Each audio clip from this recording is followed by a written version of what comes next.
So I figured I'll do things differently today. I thought, you know what? Let me actually ask ChatGPT a question and actually do a video based on the response. So that's exactly what I'm going to do. So if you're interested in all things branding, marketing, and PR, make sure you do like, comment, and subscribe. My name is Tariq Peters. I'm a brand authority strategist. I've been in the PR industry for a decade now, and I have experience across marketing, branding. I worked across all sorts of industries, all sorts of sectors. I am a PR Week 30 under 30 honoree, and I'm also an accredited CIPR practitioner. So, like I said, if you're interested in all things branding, marketing, and PR, make sure that you like, comment, and subscribe. And also click in the description box down below, as I have a Substack and I post content on there every week on Wednesday and bi-weekly or every fortnight on Mondays. So I got content on there for days. So check it out. I'm sure if you don't want to watch content, then you can read the content or you can listen to it on Substack as well. So let's just get straight into it. Let's get straight into it.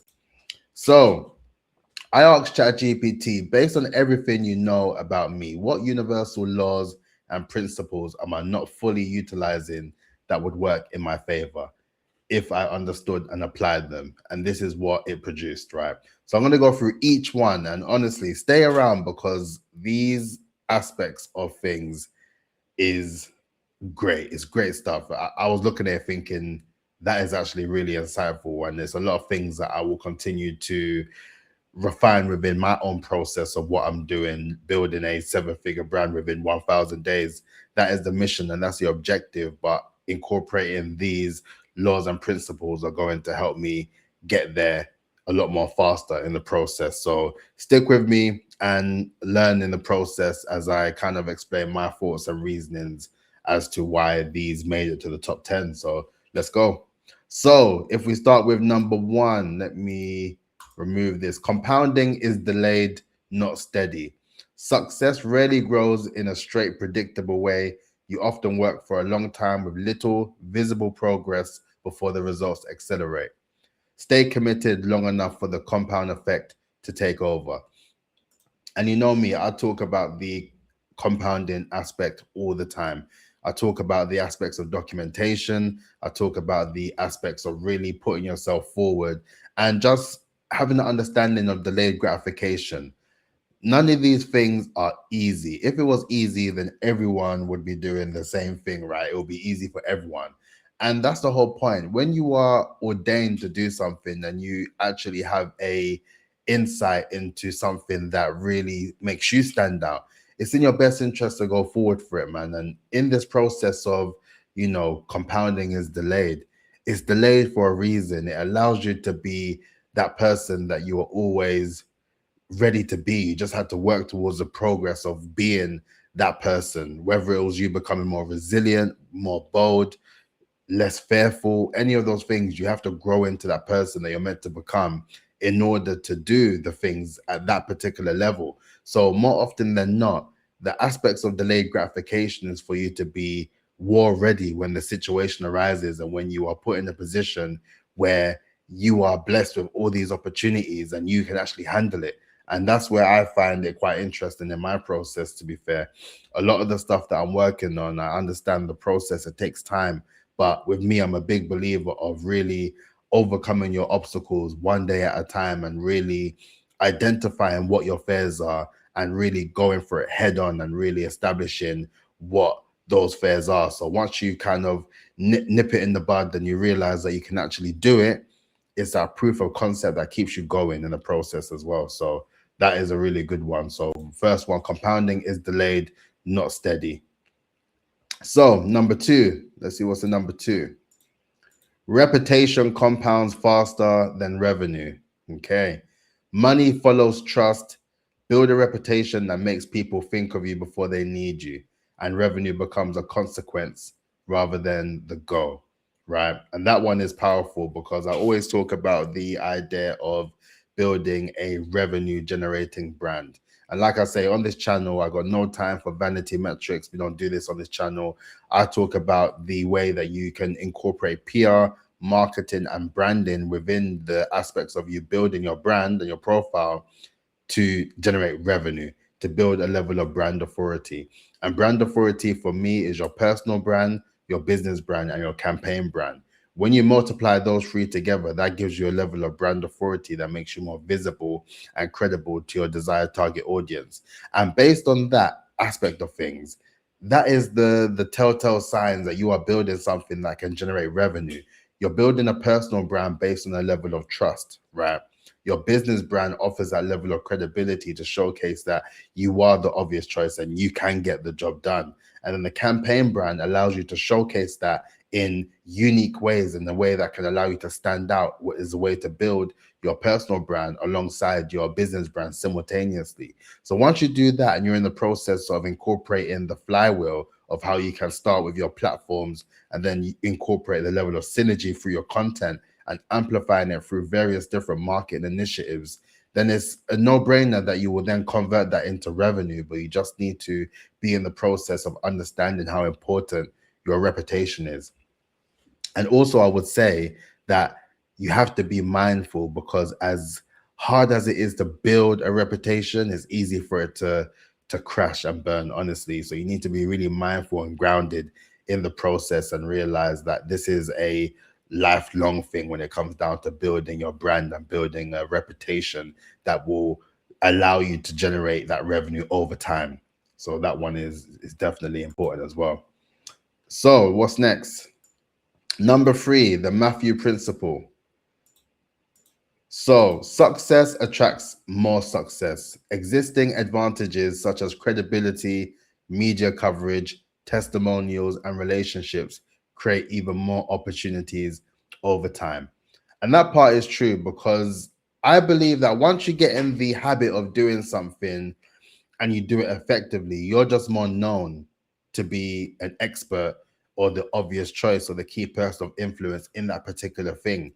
And when you are very much humble in your approach, but when it comes down to the work you're doing, you're extremely diligent and intentional with providing that level of clarity for people to learn about what it is that you teach, your expertise and your know-how, and how you are able to teach people how they can also leverage it themselves. That really allows people to always think of you. You're automatically someone that someone considers, because they always think that, you know what, from when I've heard this person speak, or when I've heard that person document or showcase this particular thing, I knew that they were good at what they do. And they will naturally reach out and they will naturally tell other people about what it is that you do if you're doing a good job. So based on that, yes, success attracts more success. And with that in mind, that comes from the aspect of perception as well. And I always talk about perception being a big thing, because once you are perceived as a particular way, right, and you have presented and put content out and you've been featured in various different publications, as mentioned, your perception heightens based on the places that you've appeared, and that third party credibility, leverage that no one can take away from you, because you are being acknowledged, right, by other people, and you're recognized for your efforts. And that takes things to a whole new level. And when you compound alongside that aspect of things with the aspects of you applying the Matthew principle to things, then it's a no-brainer that the more that you do it and the more that you continue to be successful, you will then attract more success into your life as well.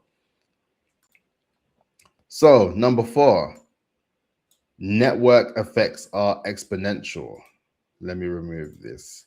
One genuine relationship can lead to dozens of future opportunities through introductions, referrals, partnerships, speaking engagements, and clients.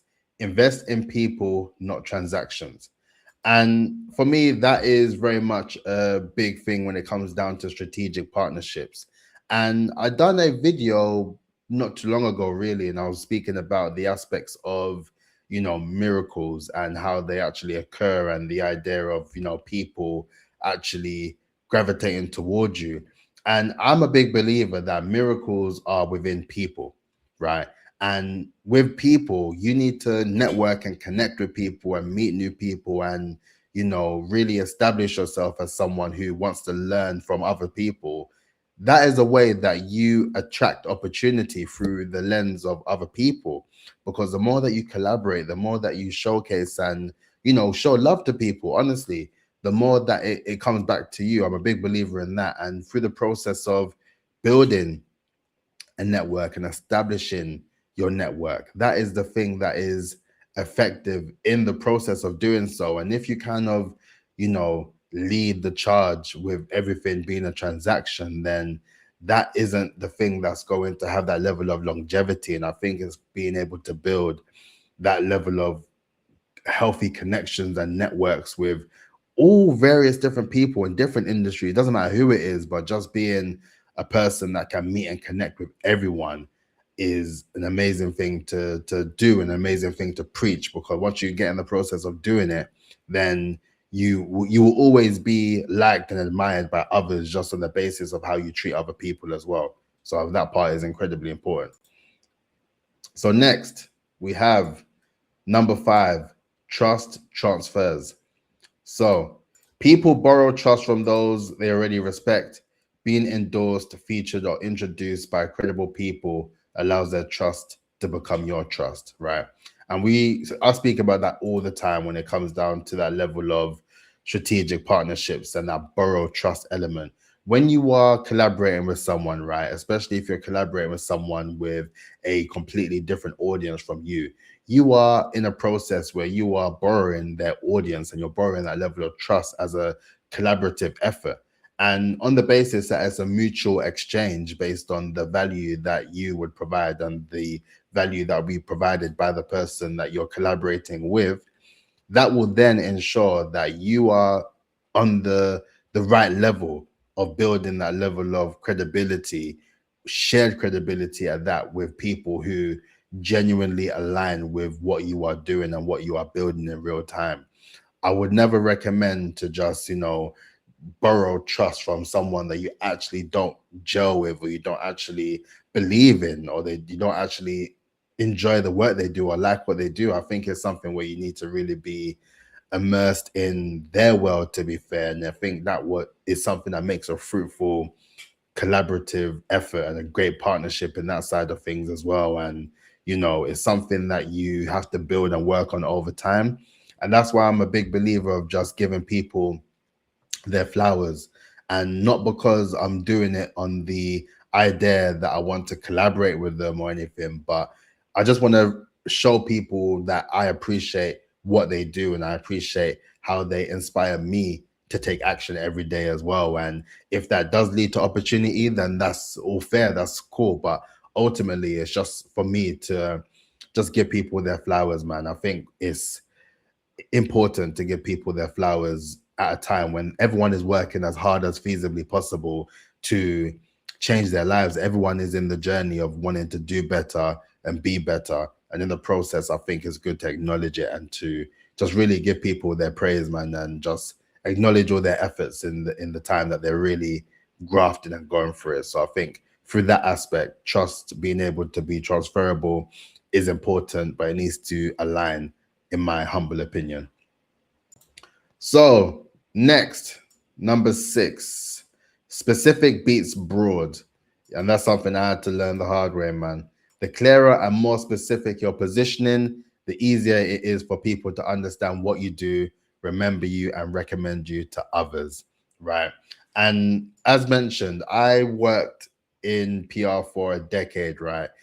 Agencies. I worked across various different agencies, different industries, different sectors. I consider myself a jack of all trades, and I really enjoy the aspect of being able to do so many different things. But from when I left my full-time role into pursuing entrepreneurship and really building my brand, building my agency, and building my community, I then realized that with the idea of being a jack of all trades, it was actually quite damaging in the process, because in the idea of wanting to, get more clients and work with more people, I was effectively presenting myself as someone that can work with everyone. And when you have it aligned that you can work with everyone, more often than not, you attract no one, because you just don't have a sort of approach of how you market yourself, how you produce the content, how you then repurpose that content for it to direct to the right particular ICP, right? The particular person that you want to attract for you to be able to sell your offer to them. So based on that, it was something that I had to really learn and get my head around, the approach of focusing on a niche and focusing on a small audience, right? And I'm not saying small like there's like a limited amount in that regard. I'm saying small enough where you can actually cater your content and your messaging directly to that particular person as if you're speaking to them directly. And once you're able to produce content like that, then it's a lot more easier to get in the process where you're having more conversations and you're getting into more sales calls, and then you're in a position where you're closing more deals off the back of you really being specific with your offering, with your specific niche and their particular or specific pain point in that regard. So that part is really important actually. So next, number 7, attention follows novelty, trust follows consistency. So interesting content earns attention, and then consistent content earns trust. Authority is built by repeatedly showing up over time, not by occasional moments of visibility. And that part is also important. Honestly, all these are gems, man. I hope that you are really taken from these as well. And if you are enjoying the process right now and you are learning a thing or two, make sure that you like, comment, and subscribe. Click on that subscription button. And like I said, I'm dropping daily videos. So I'm always locked in and sharing insights with you. And it's been a long time coming as well. So I'm just grateful and privileged to be in a position where I can record this content and share it with you as well. So if you are enjoying, please do subscribe. But attention follows novelty. So yeah, so that's what I say with the idea of, you know, branding as a whole and how it's kind of perceived now. It's very much a thing where it's sort of aligned with the idea of being an influencer. And no like bad vibes with like influencers. I got no issues with influencers. My whole point is that with the idea of building your brand or the idea of building a personal brand, not many people see it as an actual aspect of generating revenue, more so as a way to generate attention. And that attention may not necessarily last. It may be sort of a flash in the pan opportunity, but then it's slowly just dies out, and then you're there kind of looking for the next opportunity or the next viral sort of hack, right? But when you're building authority, you're building that constant stream where you are always acknowledged as that key person of influence and the obvious choice. And then you are able to position yourself in a way where what you are offering is your expertise, right? And through your expertise, you are actually someone that's presenting yourself as someone that doesn't just have the aspects of influence, but you're the key person of influence because you are the one speaking on various different issues within your niche, your industry, and you have the particular topics and know-how, the solutions, the frameworks, the methodologies that actually resolve and solve these pain points of the people that you are looking to target. So based on that, that trust aspect of things is based on your level of consistency, and your consistency is based on your minimum standard.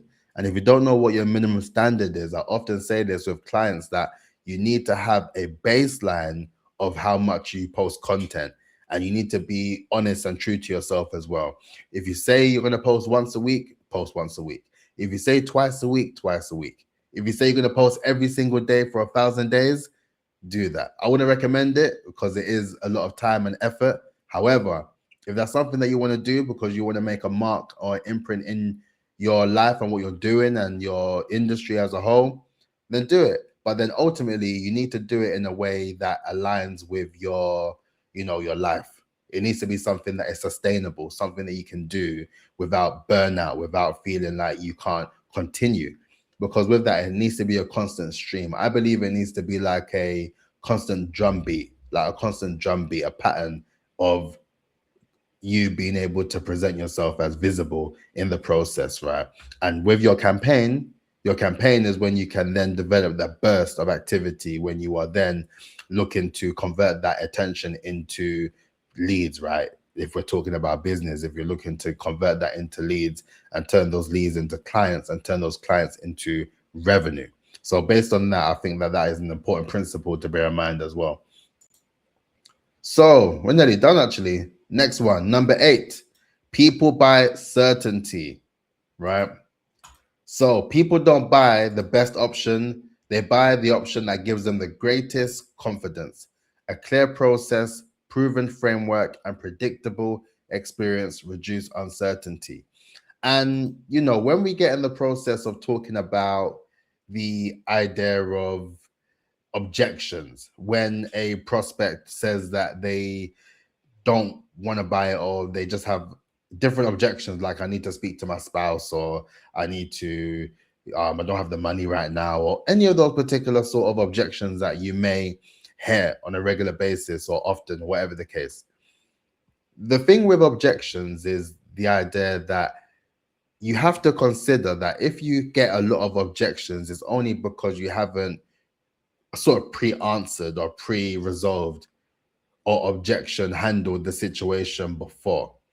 Had you been in a situation where you done the objection handling before through your content, through a VSL, maybe a video sales letter, or a webinar, if it came down to that, then you may have been in a position where you could have effectively handled that objection before you actually jumped on the call to pitch your offer. But then based on that, people buy certainty. So if you have a process, provide the accuracy of what it means to go through the process. Give a timeline so the person knows exactly what they're going to be doing on the weeks, like throughout the whole time that you are working together. Give them the framework, the methodology. I always talk about the importance of having your framework or your methodology of your way of working.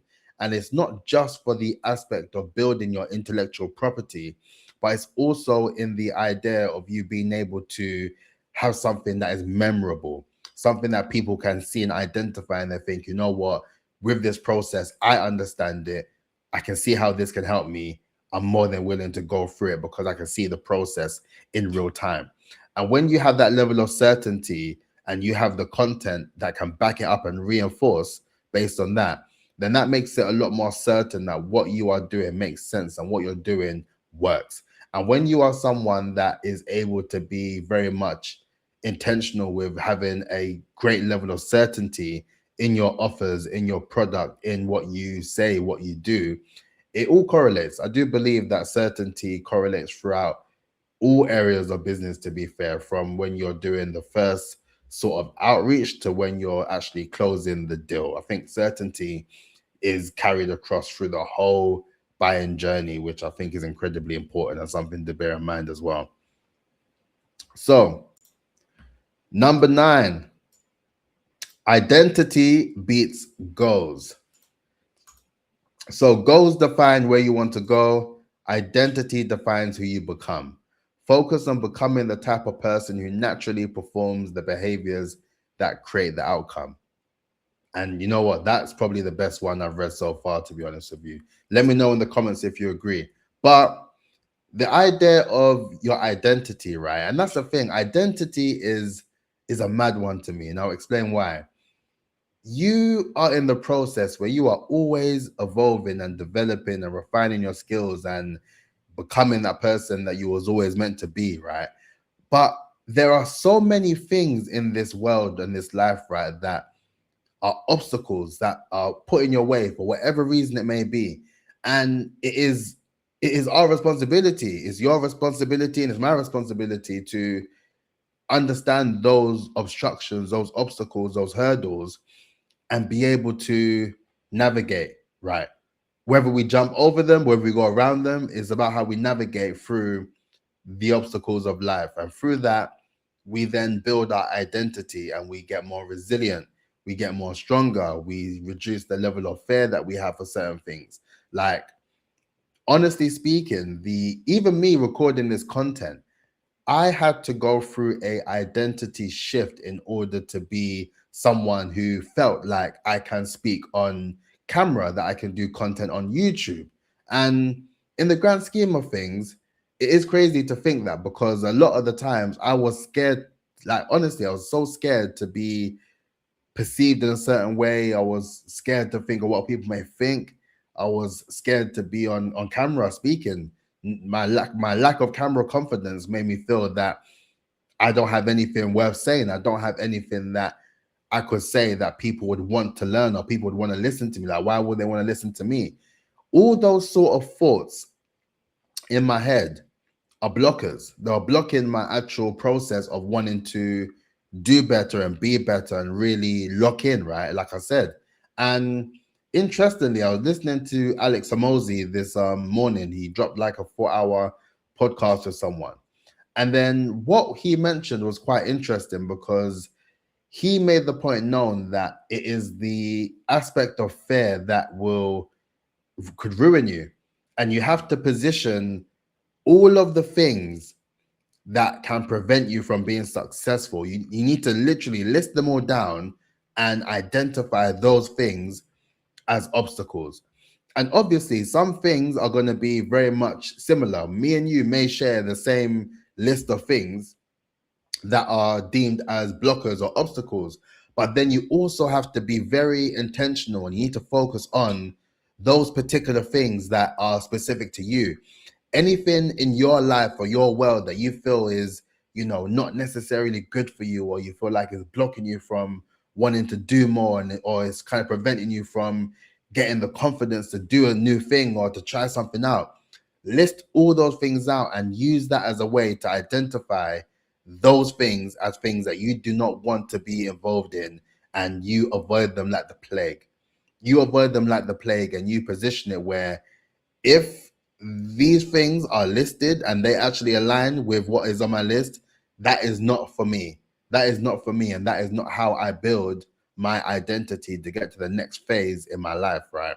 So for that one, I can go about this all day, honestly. But that one is particularly important. I like that one. That's my favorite one so far. And lastly, number 10, the Lindy Effect. So the longer an idea has remained valuable, the longer it is likely to remain valuable, right? Build your business on timeless principles rather than chasing temporary trends.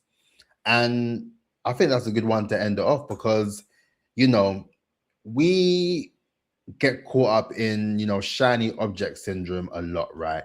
Even myself, as I always say in my videos, like if you are familiar here or you're new here, you would hear me say that I'm a recovering procrastinator, right?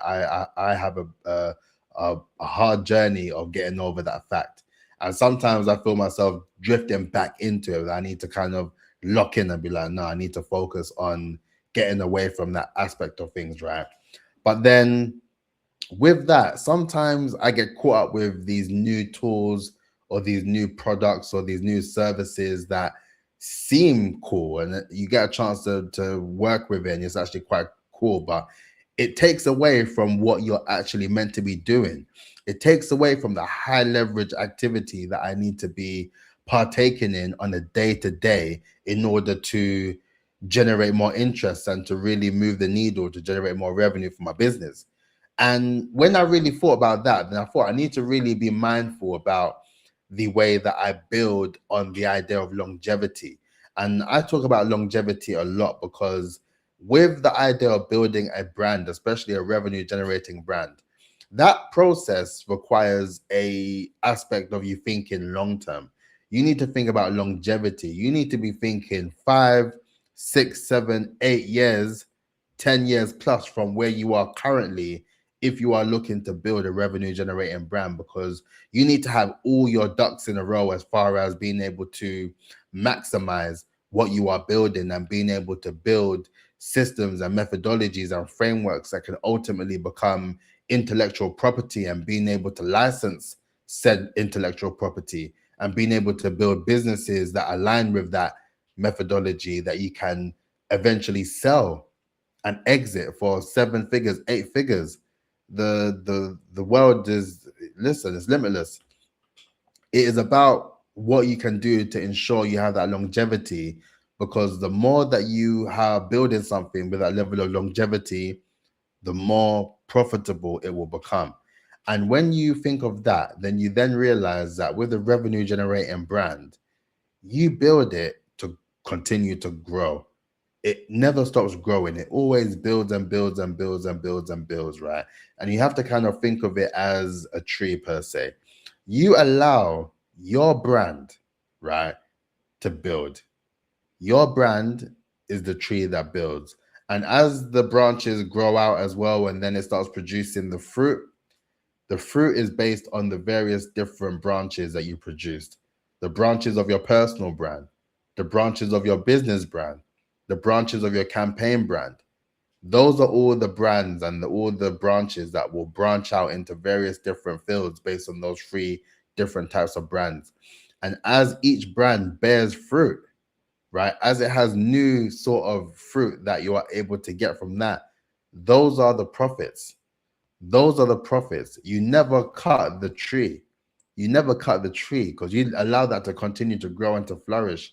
You only cut the actual fruit from the actual branch, but you don't cut off the main tree because that is your brand continuously evolving and growing over time, right? So that's it for me, man. I thought this was good. I enjoyed this, and I hope you enjoyed it as well. Please make sure that you like, comment, and subscribe, and also comment below and let me know what number was your favorite. For me, my favorite was number 9. Identity beats goals. That one resonated with me really a lot. It resonated a lot.